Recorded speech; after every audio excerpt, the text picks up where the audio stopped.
তোমার প্রেমে পড়ার পর আমি হয়ে উঠেছিলাম শুদ্ধতম কবি। মস্তিষ্কের শেষ শিরা হতেও তোমার জন্য হৃদয় পুড়িয়ে লিখেছিলাম নস্টালজিক সব কবিতা, গান, চিঠি।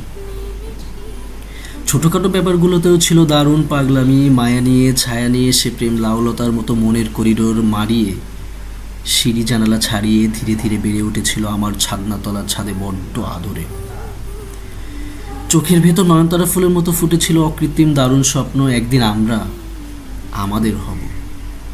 আবেগ ছিল, স্বপ্ন ছিল, যত্ন ছিল, জয় করার তীব্র চেষ্টাও ছিল। শুধু ছিল না ভাগ্যের ওপর বিধাতার আশীর্বাদ। নিয়তির খেলার কাছে হেরে আমরা থেমে গিয়েছিলাম। একজন শুধু দাঁড়িয়ে রইলাম ট্রেন শূন্য একটা প্ল্যাটফর্মে, আর অন্যজন নতুন গন্তব্যের ট্রেন ধরে চলে গিয়েছে বহুদূর। হায়, বিশ্বাস করো, তারপর থেকে আমি আর কখনো কারোর জন্য কবিতা লিখতে পারিনি।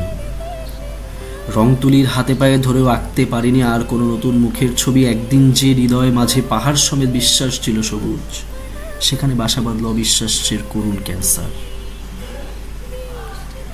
মাতৃগর্ভে মৃত্যুবরণ করার অনাগত সন্তানের মতো আমার আবেগ মরে গেল। আমি কখনো কোনো হাতের নরম আঙুল রাখতে পারিনি আমার আঙুলে। পীড়িতের উপরে এত অরুচি আসলো যে স্বপ্ন ভাঙার ভয়ে নিজের পাশে ঘেঁষে বসতে দেয়নি কাউকে।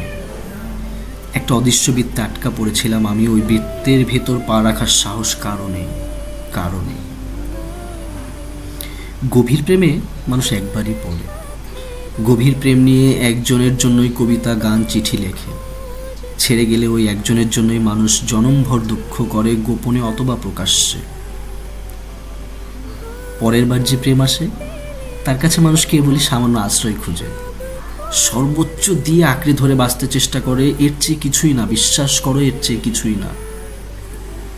প্রেমে আমি একবারই পড়েছি। তুমি চলে যাবার পর নতুন করে দ্বিতীয় আর কোনো প্রেমের বৃষ্টি আমাকে ভেজাতে পারেনি।